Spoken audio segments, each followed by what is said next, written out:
Assalamualaikum, selamat malam kepada para penonton yang melihat video kami ini. Hari ini, pada malam ini, saya nak menguraikan ataupun memberi pengenalan tentang tajuk video kami, iaitu berkaitan dengan golongan agnostik. Baru-baru ini ataupun pada zaman kini, seringkali terjadi penolakan tafsir golongan agnostik terhadap ayat-ayat Al-Quran Al-Karim. Golongan agnostik, mereka tidak menolak Tuhan secara 100%, namun mereka menolak Al-Quran sebagai sumber yang qat'i, iaitu sumber yang pasti. Kesalahfahaman mereka apabila mereka mentafsirkan ayat-ayat yang berkaitan dengan akidah dengan pemahaman yang salah, dengan mengambil secara literal dan tidak memahami konteks ayat tersebut. Jadi, pada video ini kami akan menjelaskan bagaimana golongan agnostik mentafsir ayat mereka dan meluruskan balik salah faham dan kesalahan mereka di dalam mentafsir ayat Al-Quran, di dalam sebahagian ayat akidah. Jadi, dalam video kami ini kami akan menjelaskan beberapa salah faham terhadap golongan agnostik yang mentafsirkan ayat tafsir. Jadi, yang pertama, kami akan mengetahui latar belakang sejarah golongan agnostik. Yang kedua, meneliti hujah-hujah tafsiran mereka terdapat di dalam sebahagian ayat akidah. Dan yang ketiga, menguraikan kesan-kesan mereka di dalam masyarakat, terutama khususnya di dalam masyarakat majmuk di Malaysia ini. Jadi, video kami ini, dapatan kami ini dan perbincangan kami ini mengambil daripada sumber-sumber dokumen, jurnal artikel, serta kami membuat research library, serta mengambil beberapa keratan-keratan daripada kenyataan golongan agnostik di Malaysia ini. Okey, seterusnya saya akan membentangkan tentang latar belakang golongan agnostik ini. Okey. Pertama sekali, agnostik ni, ayat agnostik ni berasalnya dari bahasa Yunani, iaitu bermaksud tanpa, dan gnostikos maksudnya pengetahuan. Jadi secara literalnya, agnostik ini bermaksud tanpa pengetahuan atau tidak memiliki pengetahuan. Jadi golongan ni berpegang pada pandangan bahawa manusia tidak memiliki pengetahuan yang pasti mengenai kebenaran agama, ataupun sebenarnya itu dari hal metafizik dan kewujudan Tuhan. Jadi mereka ni tidak memiliki knowledge yang apa yang saya cakap tadi.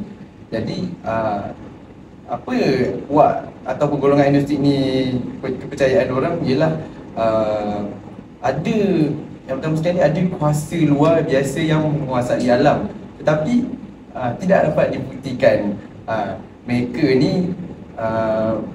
ni mungkin percaya Tuhan itu wujud, tetapi mereka meragui kemampuan manusia untuk mengetahuinya sendiri. Jadi mereka ni bersikap skeptikal ataupun ragu-ragu lah, senang cerita. Dan mereka ni sentiasa mempersoalkan jika Tuhan ni wujud, tapi di mana dia? Bagaimana nak membuktikannya? So mereka ni asyik tertanya-tanya pasal itu. Tadi seterusnya, untuk saya tahu mesti ramai yang keliru antara buat agnostik dan ateis. Perbezaannya ialah buat ateis ni, mereka tidak percaya langsung kewujudan Tuhan. Tapi manakala pula kalau buat agnostik ni, mereka percaya Tuhan tu mungkin wujud, tapi tidak yakin. Mereka tidak yakin bahawa manusia ni boleh mengetahuinya keberadaan Tuhan tu di mana. Jadi secara ringkasnya yang saya nak cakap tadi, ateis ni tak percaya Tuhan, agnostik tidak tahu ataupun tidak pasti boleh tahu Tuhan ni di mana. Okey, seterusnya kita pergi kepada sejarah dan tokoh. Macam mana istilah agnostik ni boleh tercipta. Jadi mesti ada tokoh dia kan. Istilah agnostik ni diperkenalkan oleh Thomas Henry Huxley pada tahun 1869. Namun idea ni sudah wujud sejak lama lagi. Dan ia mula dari Sanjaya Belataputta, yakni di India, terletak di India pada abad ke-5. Mereka ni meragui akhirat. Manakala pula Protagoras, iaitu puak Yunani, mereka ni pula meragui pasal dewa-dewa. Dan terakhir sekali Sultan Asadia, dan mereka ni pula meragui juga tapi pasal tentang asal usul alam. Dan Huxley ni berpendapat membincangkan Tuhan ni adalah sia-sia, sebab manusia tidak akan temui jawapannya. So dia berpendapat begitulah tokohnya, sebab dia yang mencipta istilah agnostik ni kan. So memang fikirannya begitulah. Okey, kita pergi pula kepada pandangan Bertrand Russell. Okey, Bertrand Russell ni dia melihat agnostik ni sebagai di antara theist dan atheist. Yang saya cakap tadi tu, yang pasal tidak percayakan Tuhan tu. Okey, beliau menyebutnya sebagai kepercayaan atas pagar. Maksudnya bukan beragama juga bukan tidak beragama. Ini lahir dari sikap kritis dan skeptikal yang ragu-ragu dalam mencari kebenaran. Okey. Mestilah kalau dah buat agnostik ni mesti ada pengaruhnya kan dalam masyarakat Islam. Jadi fahaman agnostik ni pula dia mula menyelinap ke dalam fikiran umat Islam, terutama sekali di dalam kalangan generasi muda dan milenial. Pada zaman sekarang lah yang macam-macamnya, ada gadget apa semua kan, senang terpengaruh macam ni. Jadi ianya menimbulkan keraguan terhadap elemen ghaibiyat seperti Tuhan, malaikat dan hari akhirat.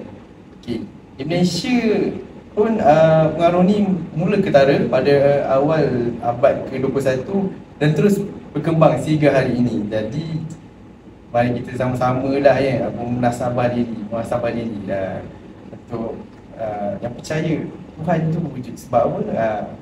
Agama Islam ni kita satu saja, sembah kepada Allah SWT. Jadi kita kena percaya sebab dalam rukun Islam dan keimanan pun ada benda tu. Jadi kita kena ikut. Okey. Yang terakhir sekali, agnostik ni bukan ateis tapi golongan yang meragui kemampuan manusia mengetahui Tuhan. Macam saya cakap tadi lah, perbezaan antara dua tu. Dan ianya bermula dari falsafah skeptikal yang di mana ragu-ragu, dan sejarah ni juga dari pemikiran barat dan timur. Pengaruhnya dalam pemikiran Islam moden perlu difahami dan ditangani dengan bijak. Jadi itu saja dari saya. Jadi seterusnya kita pergi kepada tafsiran dan hujah golongan agnostik, yang mana seperti mana yang kita dah dapat tahu lah kan. Tafsiran mereka ni yang kita dapat tahu daripada kawan-kawan kita sebentar tadi, yang mana mereka mengatakan bahawa agnostik ni sangat bahaya lah. Jadi adalah beberapa tafsiran dia. Antaranya yang pertama ialah mengenai ayat Al-Quran tentang tiada paksaan dalam beragama, yang mana telah dinukilkan dalam Al-Quran, yang mana Allah SWT telah berfirman dalam surah Al-Baqarah ayat 296, La ikraha fid din qad tabayyana rushd minal ghayy faman yakfur bit-taghuti wa yu'min billahi faqad istamsaka bil urwatil wuthqa la infisama laha wallahu samiun alim. Yang mana ayat ni secara ringkas maksud dia ialah tiada paksaan dalam masuk agama. Jadi apa yang mereka tafsirkan? Mereka ni tafsirkan bahawa golongan agnostik ni dia kira ayat lah, ayat apa yang mereka katakan, perkataan apa, ayat yang mereka katakan ialah Allah ni dah nyanyuk ke apa. Ayat dia sekejap kata tak ada paksaan, sekejap kata ada paksaan, nak kencing tu agak-agak lah. Ayat dia macam tu. Jadi kat sini kita boleh nampak betapa bahayanya golongan agnostik ni, cara pentafsiran mereka. Jadi kita tengok dalam tafsir yang betul, dalam pentafsiran yang betul, iaitu daripada tafsir Ibnu Katsir, yang mana maksud ayat tidak ada paksaan untuk memasuki Islam tu adalah jangan memaksa seseorang untuk memeluk Islam. Nampak situ kan? Jangan paksa orang, bukannya masuk Islam tu ada paksaan atau tak ada paksaan. Macam tu. Okey, yang seterusnya kita tengok kepada tafsir At-Tabari, iaitu daripada Ibnu Athiyah dalam Muharrir. Dia Yunus bin Abdil A'la menceritakan kepada Ibnu Athiyah, yang mana kisah lah, cerita dia. Ibnu Wahab, beritahukanku kepadaku. Ia pun kata, Yaqub bin Abdul Rahman Az-Zuhri memberitahukan kepadaku.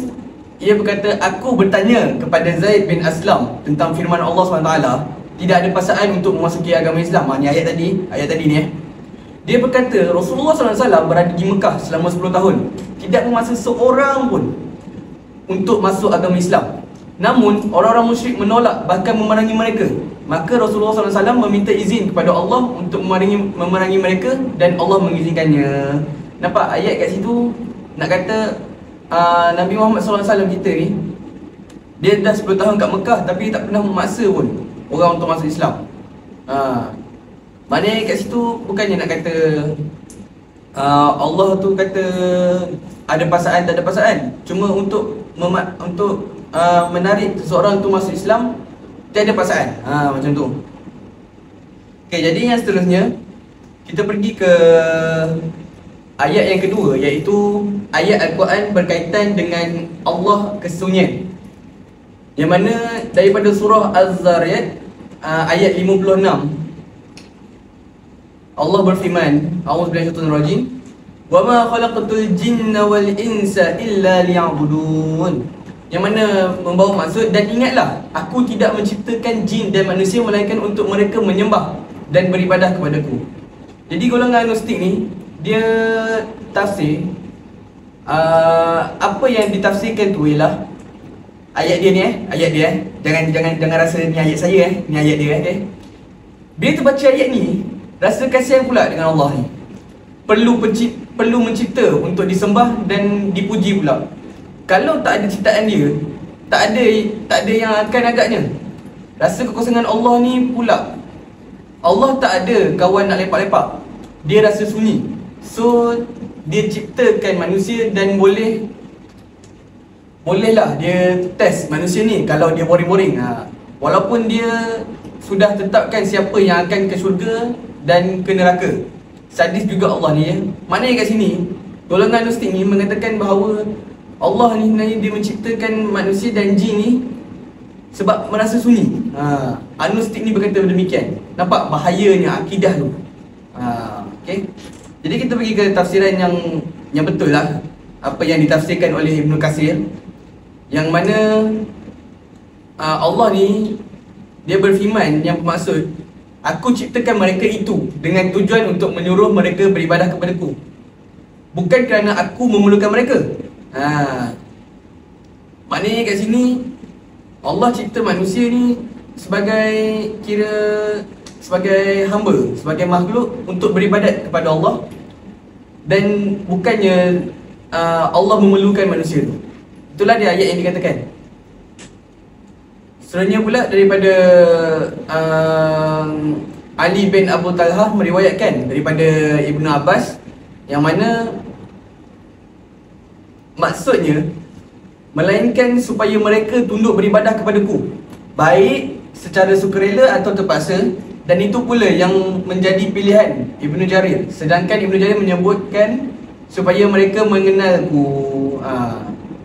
Nampaklah situ perbezaan antara mereka yang gunakan akal semata dan juga mereka yang tafsir menggunakan ilham-ilham yang diberikan oleh Allah SWT. Seterusnya ialah Allah membenarkan, tapi Allah juga mencela. Dalam surah Al-Ahzab ayat ke-57, Allah berfirman, Allah melaknat orang yang menyakiti Allah dan Rasulnya di dunia dan di akhirat. Jadi dakwaan golongan-golongan agnostik ni mendakwa kalau semua berlaku dengan kehendak Allah, lalu mengapa Allah membenarkan sesuatu berlaku? Tapi kemudian Allah mencela dan menghukum pula. Adakah Allah bercanggah atau keliru? Jadi jawapan ringkas umat Islam, jawapan ringkas golongan ulama Islam ialah masalah mereka ialah gagal memahami konsep kehendak iradah Allah Subhanahu Wa Taala. Kita kena pergi kepada prinsip asas, yakni semua yang berlaku di alam ini dengan kehendak Allah. Benda tu berlaku. Jika ada sesuatu berlaku tanpa kehendak Allah, ini bermakna Allah bukan Tuhan yang berkuasa mutlak. Namun sesuatu yang Allah kehendaki berlaku tidak semestinya Allah cintai. Jadi ada dua jenis kehendak Allah. Yang pertama ialah iradah kauniyah, yakni kehendak ketentuan. Ia meliputi semua yang berlaku di alam ini, termasuk iman dan kufur, ketaatan dan maksiat. Benda ni pasti berlaku, tetapi tidak semestinya Allah cintai. Contoh mudah kita boleh ambil ialah kufur dan maksiat berlaku. Allah benarkan berlaku, tetapi Allah membencinya. Yang kedua ialah iradah syariah atau yakni kehendak perintah, berkaitan dengan perkara yang Allah cintai dan Allah redai, seperti ibadat, ketaatan. Tidak semestinya berlaku. Manusia boleh taat atau ingkar. Contoh, solat diperintahkan, Allah cintai, tapi ramai manusia tidak melaksanakannya. Jadi ringkasan berbeza. Iradah kauniyah ni pasti berlaku, tetapi Allah benci mudah-mudahnya. Tapi manakala iradah syariah Allah cintai, tetapi tak semestinya berlaku. Jadi kenapa Allah benarkan perkara yang dibenci? Kerana terdapat hikmah yang lebih besar. Bukan hanya kerana Allah menyukai kejahatan itu. Perumpamaan yang mudah, orang minum ubat pahit bukan sebab suka, tetapi sebab mahu sembuh. Jadi hikmah ketentuan Allah menjadikan perkara ini ialah Allah Maha mengetahui apa yang terbaik untuk hamba-Nya. Dalam surah Al-Ushra ayat ke-27, ringkasnya, jika semua manusia diberi rezeki melimpah, maka mereka akan melampaui batas. Menurut tafsir Ibn Katsir, kekayaan berlebihan boleh membawa kezaliman dan kesombongan. Allah memberi rezeki mengikut kadar yang paling sesuai. Ni bukti realiti ni, eksperimen tikus yang dijalankan oleh John Calhoun. Tikus hidup dengan makanan berlebihan, akhirnya struktur sosial rosak. Tikus tu menjadi agresif, pembiakan terhenti, jadi kepupusan berlaku. Jadi kesimpulan eksperimen yang dapat dibuat di sini ialah kemewahan tanpa batas dapat merosakkan kehidupan. Kesimpulan yang dapat dibuat dekat poin ni ialah Allah bukan keliru atau bercanggah, akan tetapi Allah membenarkan sesuatu berlaku berdasarkan hikmah. Allah mencela dan menghukum kerana perbuatan itu dibenci olehnya, walaupun dia membenarkan ia berlaku. Jadi keadilan, justice Allah ni terletak pada hikmahnya, bukan logik akal sempit manusia semata. Seterusnya saya akan pergi kepada kesan aliran agnostik dalam masyarakat. Berdasarkan perbincangan, aliran agnostik ni membawa kesan negatif kepada masyarakat, khususnya dalam aspek akidah. Yang pertama ialah penyelewangan akidah. Mereka mentafsir ayat Al-Quran berasaskan akal semata-mata. Jadi mereka menolak tafsiran ulama yang mukhtabar, yang lalu menyebabkan salah faham dan penyelewangan akidah itu berlaku. Penyelewangan akidah boleh membawa murka dan azab Allah Subhanahu wa taala. Selain itu, ia juga dapat memecah belahkan masyarakat. Masyarakat yang kurang ilmu, mudah terpengaruh. Lalu ia menyebabkan wujudnya sikap saling memandang serong. Di antara perbezaan pemikiran yang tidak terkawal membawa perpecahan. Jadi golongan terpengaruh memaksakan pandangannya walaupun salah.